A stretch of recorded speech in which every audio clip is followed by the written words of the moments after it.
Okay, so what do I say? This is me, Hassan Miyabadu. I'm also your Mehdi, and I have a interesting video to record here.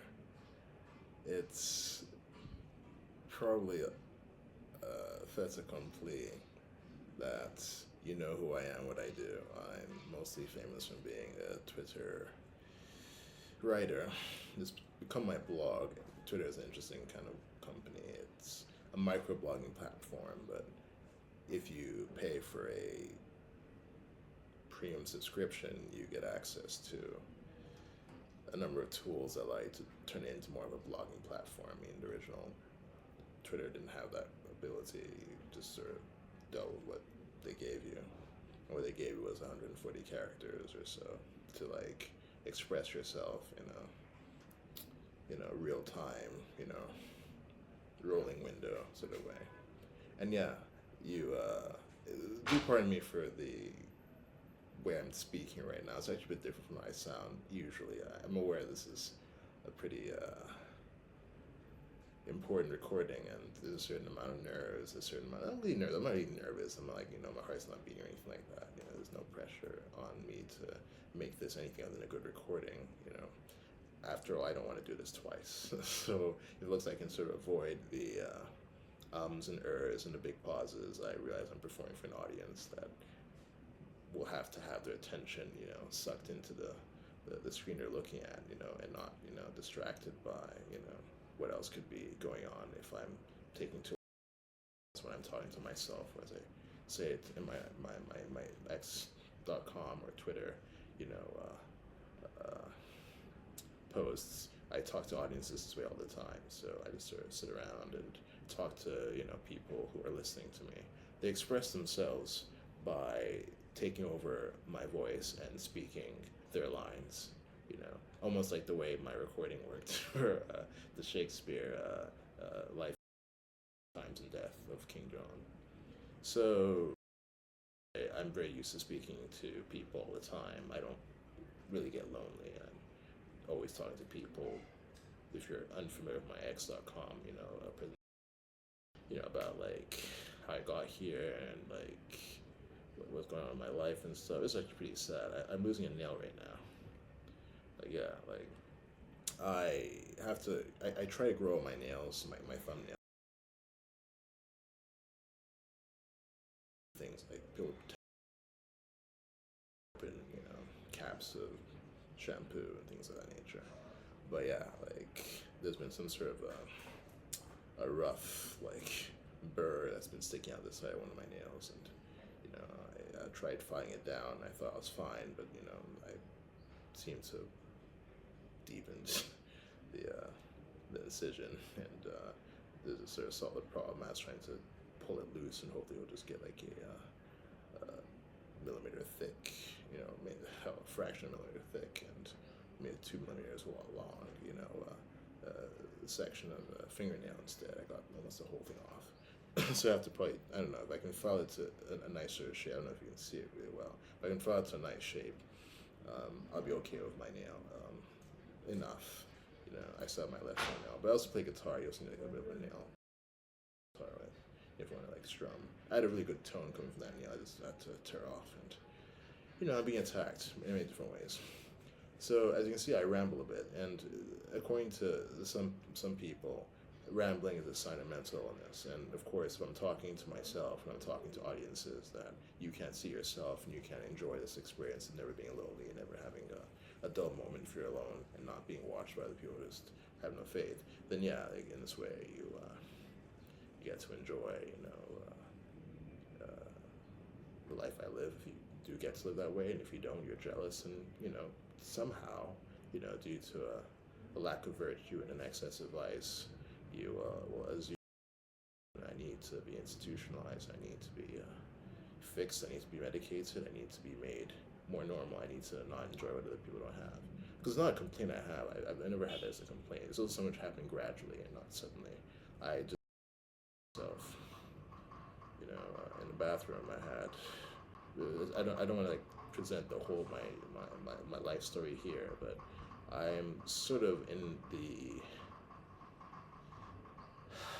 employ, really, as a child trafficked, child with just weird people. I think most children my age, almost, and like the 99% in a similar situation, they're, yeah, especially like, educating, a young man or a young woman, you have had a difficult childhood and people you can really relate to.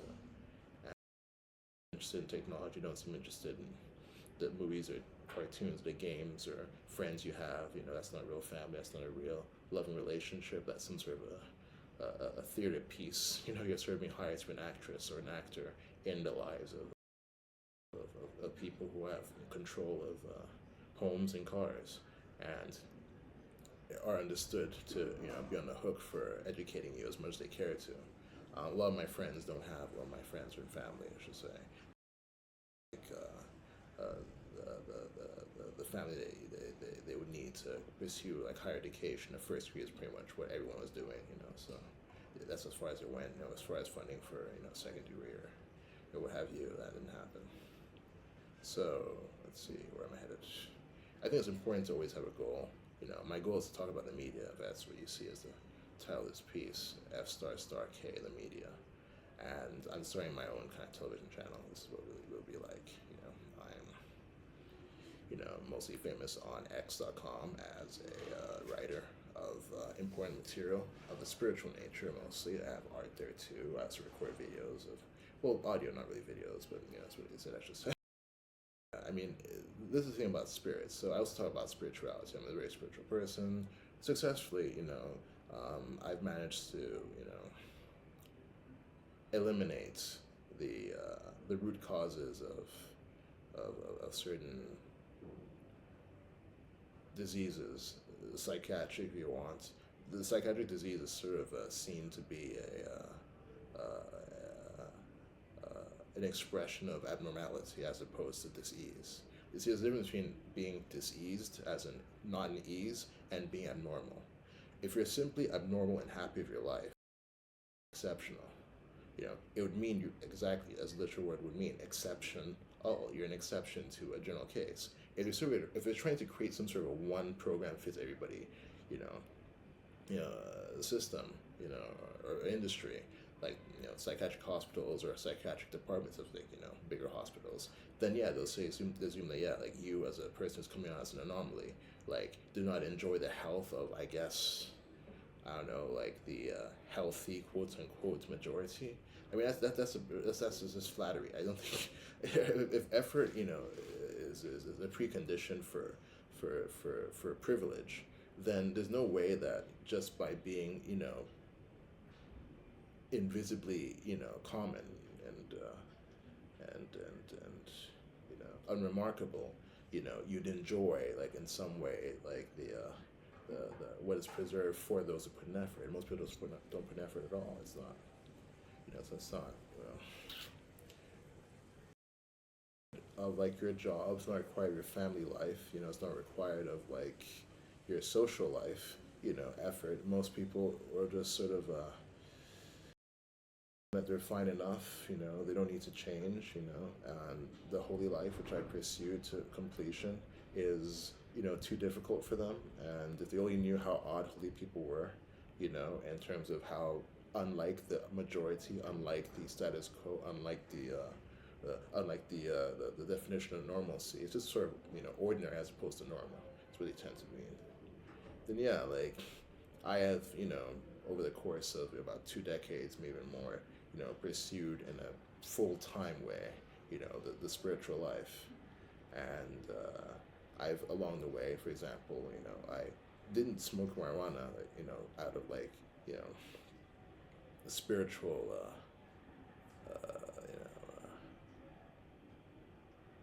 recommendations.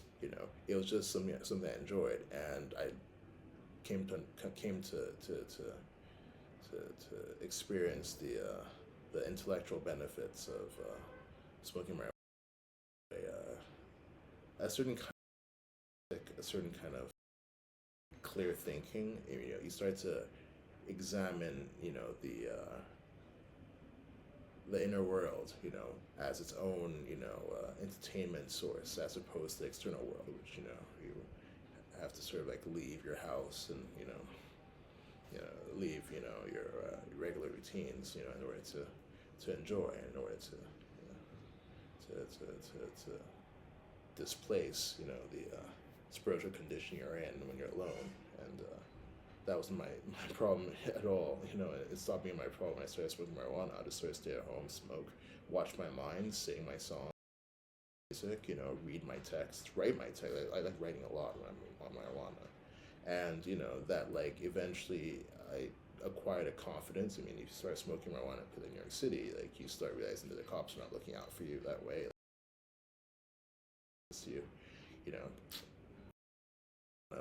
on you all the way from your drug dealers to like, on the subway train, like to where home is, and that no one searches you. It's something you get to make a part of your routine, and at some point the courage you start to accumulate as you progress on the marijuana smoker's path, is well, illegal.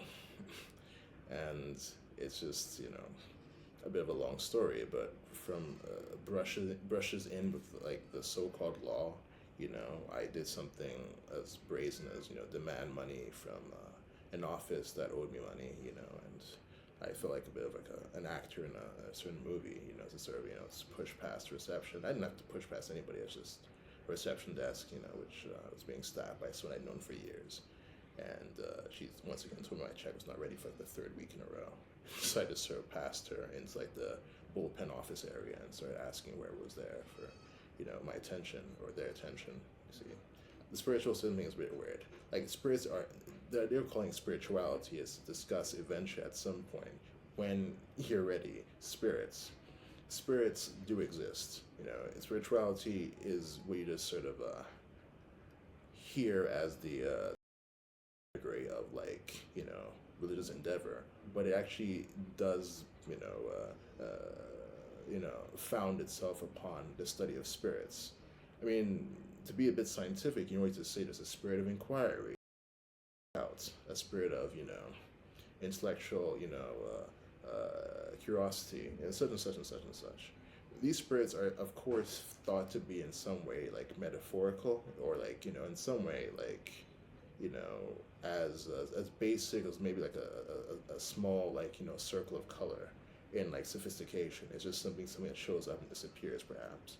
But it looks like you get this sense of like biology is an interesting topic in which if you had in some sort of world, even like a dot on a drawing of like a dot on a piece of paper has like an intelligence to it, which you need a certain kind of creativity, or perhaps like a good joint, and some amounts of interest in personal experiences that might be spiritually significant, like and spiritually memorable, like to sort of interact with a dot on your paper and then sort of see, wow, I had like a deep moment with a dot I drew on a piece of paper. Back to the idea of like the spirit of inquiry as being some sort of a simple appearance and disappearance of like an environment in which you have energy for a certain kind of action. In this case, like maybe you're going to, if as a student, maybe a high school student, you're going to delve into a particular formula you didn't really understand, as opposed to like just sort of saying I'll catch this later on, sometime before the midterm. So that kind of spirit of inquiry will sort of give you the energy to go and pursue, a course of action which you wouldn't have done before. Those like spirits of doubt and spirits of, confusion and that kind of stuff. I mean, yes, I mean, confusion is like a spiritual state, I suppose you could say, yes. But let's say a spirit of doubt I mentioned, I don't know what the second example would be.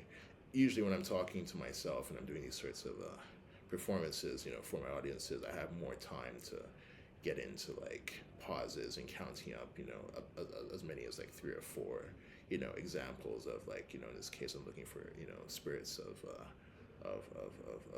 negativity as opposed to spirits of positivity, and I can only find spirit of doubts in the sort of time I have to sound coherent and continue. I don't have that, that kind of time on a YouTube recording like this. Yeah, I'm seeing myself in the mirror. I'm trying to, give you a good experience, what it's like to listen to me and spend time with me. I'd hope you're not bored. I think people might have dropped off at this point. There's a certain kind of spiritual struggle involved in, like, who's, making a detailed point, about the media. And I might have to make this like part one and part two. I don't know how much space I have on my computer to, continue to record a ramble upon a ramble upon a ramble. But to encircle the whole, what I've come to talk about requires some idea of, you knowing who I am. I'm here, you knowing, like, especially for those who get recommended this on the algorithms, like, knowing, like, what I have to say about the media, and of course, to be a good rhetorician, or I mean, to be a good master rhetoric, I mean, rhetorician is my pronunciation of what I think passes in a textual essay, on this, this very, topic. But, to be good at rhetoric, you need three, modes of convincing somebody, working in harmony and in isolation sometimes. You have logos, which is logic, ethos, so like, passion and commitment, to a mode of life, an ethic, a commonality. It's a bit of a difficult word to sort of summarize, but if it looks like ethos it contains a certain kind of passion to it, then yeah, ethos is what you imagine is, things like morality and ethics and common practice, if it's, beneficial in some idea of a culture, if it's, if it's common and appreciated. And then pathos is sort of like, emotion, like, sadness and anger and fear and hope. If you sort of appeal to something which is more internal as opposed to external, about like your private life, then yes, or your personal life, to be more accurate, then yes, that's pathos. Okay, so I mentioned, these methods of rhetoric, and if it looks like I can sort of keep, you know going on about, the same thing over and over and over, it's because I've trained myself, pretty much because I smoke weed and try not to let people know I'm high. I can sort of like remember why I went off on digression. Something I can, something I can't. I digress to talk about, rhetoric, and how in high school and in college I learned about the three methods of rhetoric: ethos, logos, and pathos. Well, if I have to convince you that I'm an authority to speak on the media and how fucked up it is, then yeah, I have to sort of convince you that, like, I'm the right guy to do this talking.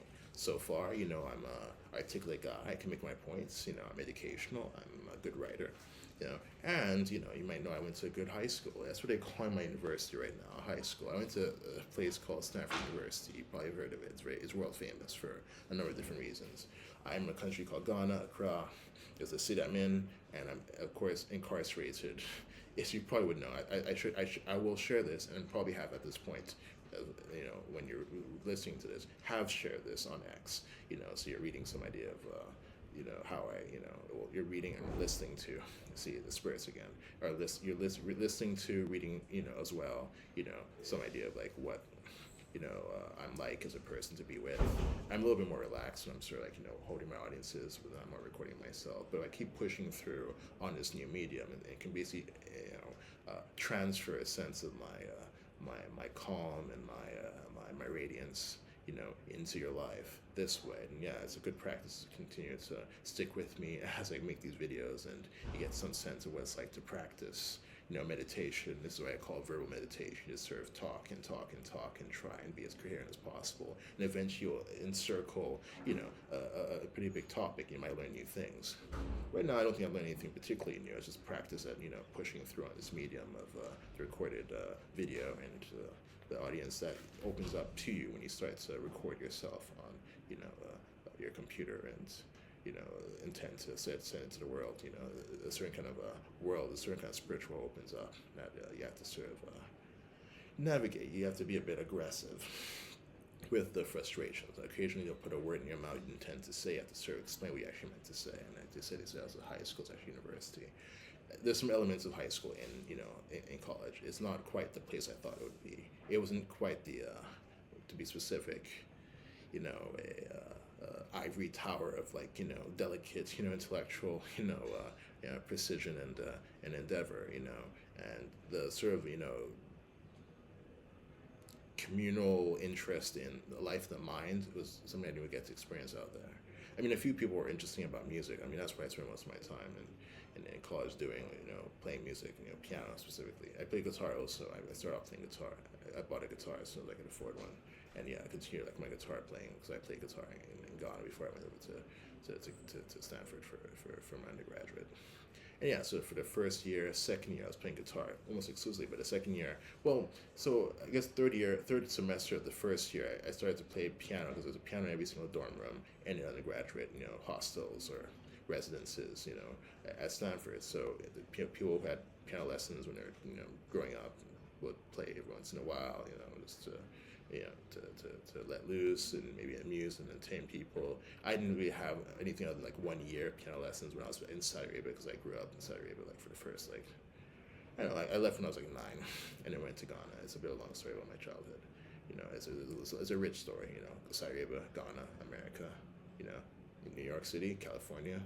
And then back to Ghana, and now you're here in a mental hospital. Like, what happened to you? Of course, it's a very interesting story, but yeah, primarily I found myself fighting a enormous spiritual war. The idea that like we're all in a certain kind of network of like fear and doubt on Earth, which is hard to like defeat. You start thinking it might be you. For example, you're not beautiful enough, you're not handsome enough, you're not smart enough, you're not eventually moral enough. You start to look at, your relationship with God and gods, depending on what sort of religious tradition you're from. And you start thinking, maybe I'm not moral enough for their love and their interest, and like my welfare, So you start looking at that. As you're supposed to get there eventually, start looking into these sorts of,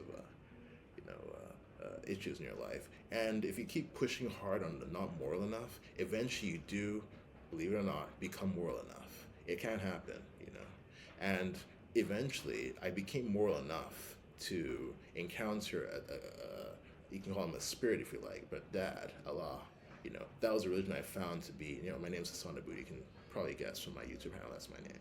But yeah, like I was raised by the chorists, as I call them, the fake parents, the fake people actually, who will not, on a conversation or an argument or a discussion change their viewpoint on anything at all.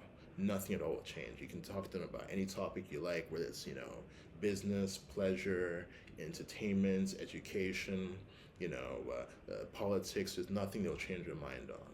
That's sort of the dominant problem we have on planet Earth and other places in the world too. Like people who just don't change their mind no matter what you tell them.